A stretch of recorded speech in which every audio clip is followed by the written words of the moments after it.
What's going on, guys? Archer back again with another top 10 video, but today with a twist. This is the top 10 biggest box office bombs of recent movie history.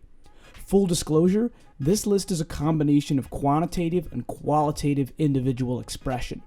In other words, it isn't just the film that made the least money. So subscribe to Continuum and drop a comment sharing the film which you think is the biggest failure in recent movie history. Okay, let's get to it. Coming in at number 10, we have Solo, a Star Wars story. Ugh. Even the trailers looked dull. The casting was questionable, and at $390 million at the box office, Solo is the least successful Star Wars movie by almost a magnitude of 2, and left fans with a bitter taste in their mouth after Han Solo, arguably the most popular Star Wars character, had a boring movie which felt like filler before Rise of the Skywalker comes out in December of this year. What a waste of Donald Glover and Woody Harrelson. What a shame. Moving on to number 9, we have Justice League. Now this one really upsets me. I've been a DC fan since I was 4 years old.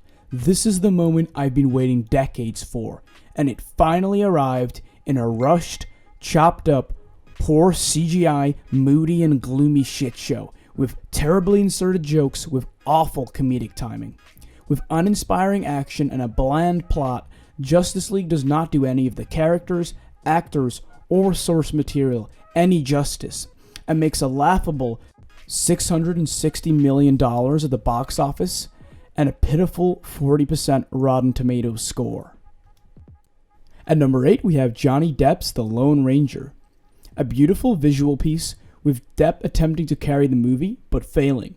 The Lone Ranger feels as if it's lacking substance, and like all the effort went into making cool set designs and not writing a solid script and story. This wasn't the movie to relaunch Depp's career, and was just disappointing, and that's pretty much it. Green Lantern at number 7. One of DC's most famous superheroes, one of Hollywood's most famous actors in Ryan Reynolds, and a $200 million budget. All amounting to what's probably the most mocked superhero movie of all time, even by Ryan Reynolds himself and his character Deadpool. This atrocity of a movie was so unaware of its poor quality during production that they attempted to set up a sequel in the final scenes. It's safe to say that any hope of that happening went with Sinestro going all Yellow Lantern on us. Go read the Green Lantern New 52 comics by Geoff Johns if you want a better representation of the Hal Jordan Green Lantern character. At number 6, we have the currently airing Dark Phoenix. Now, I have defended Dark Phoenix on this channel recently, but it's still a huge box office failure, not even covering its production budget with ticket sales and an embarrassing 23% Rotten Tomatoes score. But that's not the reason that Dark Phoenix makes this list. It makes the list because even with such a talented and globally renowned cast, Dark Phoenix fails to be worth the trip to the theaters, even for like $5.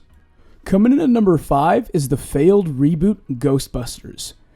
Reversing the gender and roles of every character doesn't make for a good movie premise. Script, plot, and logic to an extent matter. Ghostbusters was a lazy, feminist-based propaganda movie which fails to entertain viewers for 2 hours and 14 minutes. Don't be fooled by the 74% Rotten Tomatoes score, since the critics here were too politically motivated to give unbiased critiques. As a fan of Melissa McCarthy, I was very much disappointed by Ghostbusters. And if you won't listen to me, only 54% of Google users reported liking the film. Stumbling into 4th place, we have Will and Jaden Smith's After Earth. Now, Will Smith is one of the most successful and one of my favorite actors of all time, but forcing him to sit in a crash plane for an entire movie was a terrible creative decision. Jaden's acting is questionable as he fumbles his way through Earth, which has been reclaimed by giant prehistoric alien-esque type beasts, is not enjoyable. The actual conceptualized setting is fun, but the movie fails to execute this well on every level. Jaden's acting was better in Pursuit of Happiness, when he was a goddamn toddler, than in this movie.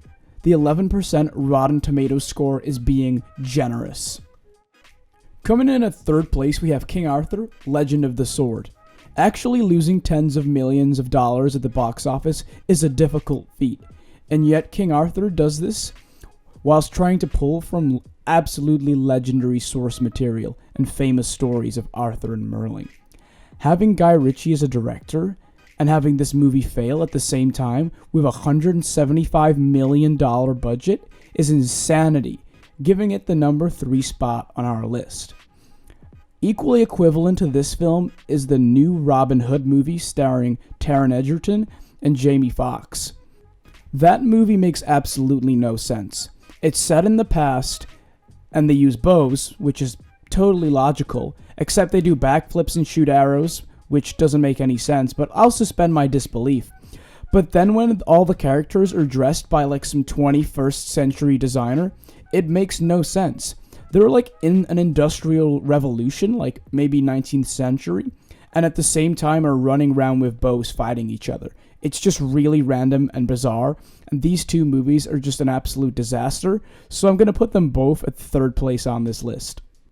So we've reached the final 2, and all of these movies have been terrible, but these final 2 are truly terrible.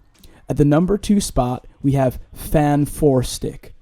As someone who loves the Human Torch, Michael B. Jordan, and Miles Teller, it really pains me to say this. What an awful movie. Lazy script, questionable CGI, dead plot, success level? 0. The movie's only an hour and 40 minutes long, which is far too short to flesh out an origin story and a full-on superhero versus villain plotline, and yet this movie feels too long. Why? Because it's boring and completely loses track halfway through the movie. And splashing its way to the number 1 spot, it's the movie that most offends me. It offends all anime/manga fans and anyone who thought they were going to enjoy a non-Marvel/DC superpowered film, The Last Airbender. For those of you who don't know, Avatar The Last Airbender as an anime/animated series ranks 16th on IMDb. That's for every TV show ever made. That puts it above Sherlock, above Black Mirror, above Friends, and above Stranger Things. And yet the movie came out scoring an absolutely disgraceful 5% on Rotten Tomatoes. The acting is shocking, the script is comically bad, and if that's not enough, the ethnically diverse good guys are now all white cast, and the ethnically diverse villains all stayed ethnically diverse. For what is the most awkward, subtly racist casting I've ever seen. It isn't that you can't cross race cast actors, but the direct manipulation to make the villains all non-white and all the good guys white is really dodgy. The Last Airbender has no redeemable qualities. It's indefensible as a movie, and it's most definitely the biggest movie bomb of all time. And I won't accept any counterpoints in the comments, but please do try your best. And on that note, we've reached the end of the list. What a mess these movies all are. Let me know in the comments what other movies could have made the list. I've been Archer. Subscribe to continue if you haven't already, and I'll see you all back again tomorrow for a more positive video.